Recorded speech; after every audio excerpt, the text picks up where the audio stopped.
¿Qué papel juega la hermenéutica jurídica en la construcción de un Estado justo? Comencemos por entender los conceptos básicos. Heidegger dice que la hermenéutica es una forma de comprensión existencial que implica una participación activa del intérprete en el proceso de interpretación. Sostiene que la comprensión no es simplemente un acto cognitivo, sino que está arraigada en la existencia humana y en la forma en la que nos relacionamos con el mundo. Gadamer, por su parte, enfatiza la importancia del prejuicio en el proceso hermenéutico, argumentando que todos los intérpretes traen consigo un conjunto de prejuicios que influyen en la comprensión del texto. En resumen, la hermenéutica jurídica en el ordenamiento jurídico colombiano implica la aplicación de una serie de principios y métodos interpretativos que buscan asegurar una interpretación coherente, justa y conforme a los valores constitucionales y legales del país, buscando de esta manera que impere la justicia en diferentes contextos históricos, sociales, culturales y estableciendo reglas y normas mediante las cuales se rige la vida legal en Colombia, basándose de igual manera en los elementos gramaticales de la interpretación, como lo son el elemento histórico, el elemento lógico y el elemento sistemático. Para comprender su estructura debemos analizar sus componentes principales, como lo son la Constitución Política de 1991, la cual es la ley fundamental de Colombia, que establece los principios básicos del Estado, los derechos fundamentales y la organización de las instituciones. Es considerada una de las más avanzadas del mundo debido a su enfoque en la participación ciudadana y la protección de derechos. Tenemos el Poder Ejecutivo, donde el presidente es elegido directamente por voto popular cada 4 años y este cuenta con un vicepresidente que lo acompaña en su mandato. El Poder Legislativo, donde está el Congreso de la República, que está compuesto por el Senado, son 102 senadores, y la Cámara de Representantes, 166 representantes. Los legisladores son elegidos para un periodo de 4 años. El Poder Judicial, donde existen 4 altas cortes, la Corte Suprema de Justicia, que es el máximo tribunal de la jurisdicción ordinaria, juzga al presidente y a los miembros del Congreso. La Corte Constitucional, que es quien defiende el orden constitucional y evalúa la constitucionalidad de ciertas leyes. El Consejo Superior de la Judicatura, que tiene funciones disciplinarias y administrativas en la rama judicial, y el Consejo de Estado, que tiene la jurisdicción de lo contencioso administrativo y el órgano consultivo del gobierno. Por otra parte, tenemos el Código Civil, que es el conjunto de normas legales que regulan las relaciones entre las personas físicas y jurídicas en el ámbito privado. Tenemos el Código Penal, que es un cuerpo normativo que establece las reglas y sanciones aplicables a los delitos cometidos en el país. En el ordenamiento jurídico colombiano, la interpretación de las normas jurídicas se realizan aplicando principios hermenéuticos, que son los que van a guiar a los jueces, a los abogados y demás operadores jurídicos, como por ejemplo, principio de interpretación conforme a la Constitución en Colombia. Esto significa que cualquier interpretación de una norma jurídica debe ser compatible con los principios y los valores consagrados en la Constitución Política de Colombia. Sin más preámbulo, a continuación haremos el análisis de la sentencia 946 del 2008, la cual es un ejemplo de la aplicación de la hermenéutica jurídica, donde se utiliza una interpretación teleológica y sistemática de la norma, teniendo en cuenta los principios hermenéuticos para proteger el derecho a la salud y a la autonomía reproductiva de las mujeres. La sentencia 946 del 2008 de la Corte Constitucional Colombiana es un ejemplo importante del derecho a la salud de las personas con discapacidad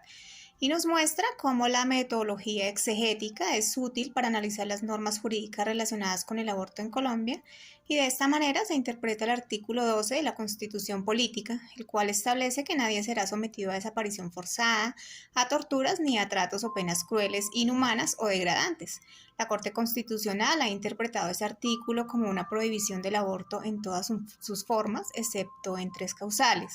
cuando la vida de la madre esté en riesgo, cuando el embarazo sea producto de una violación o incesto y cuando el feto tenga una malformación grave que sea incompatible con la vida.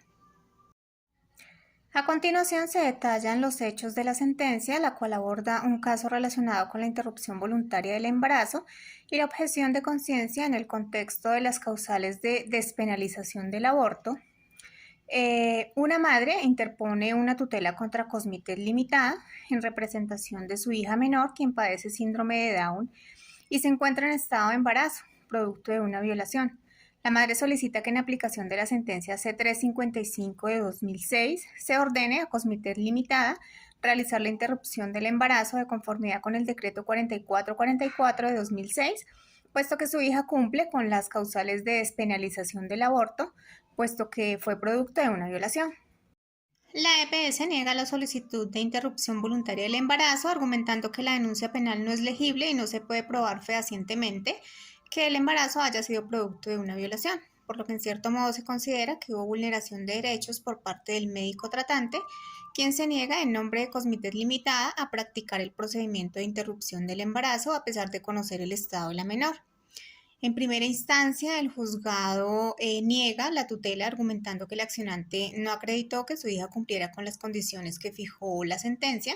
C-355 del 2006. En este caso, las pruebas no eran legibles, por lo cual la madre interpuso un recurso de apelación contra la decisión de primera instancia. En segunda instancia, el juzgado confirma el fallo de primera instancia y concluye que la situación de la menor se enmarca en una de las causales de despenalización del aborto, pero que no puede ordenar la interrupción voluntaria por el avanzado estado en que se encuentra la gestación. La Corte Constitucional, por su parte, considera que la actuación de los jueces de instancia amerita una investigación penal y disciplinaria, como quiera que omitieron ordenar la práctica de la interrupción del embarazo bajo las condiciones previstas en la sentencia C-355 de 2006, revocando así los fallos de primera y segunda instancia y ordenando a Cosmitet Limitada a practicar la interrupción del aborto a la menor, condenando en abstracto a Cosmitet Limitada y al profesional de la salud que atendió el caso, puesto que no obraron de conformidad con sus obligaciones y violaron los derechos fundamentales de la menor. Ahora bien, en un contexto histórico, en el momento de la emisión de la sentencia, la jurisprudencia constitucional ya había establecido criterios sobre el derecho al aborto en Colombia y esta sentencia reitera y aplica los estándares previamente fijados en relación con la interrupción voluntaria del embarazo y la objeción de conciencia. En cuanto a la interpretación de la norma, la Corte Constitucional colombiana se basa en una interpretación exegética, donde realiza un análisis literal del texto de la Constitución política, el Código Penal y el Decreto 4444 del 2006. Se define el significado de las palabras y frases utilizadas en las normas y se determina que la interrupción voluntaria del embarazo está despenalizada en 3 causales. Una interpretación teleológica donde se analiza el fin de las normas jurídicas relacionadas con la interrupción voluntaria, se busca proteger la vida y la salud de las mujeres y se reconoce el derecho a la autonomía reproductiva de las mujeres.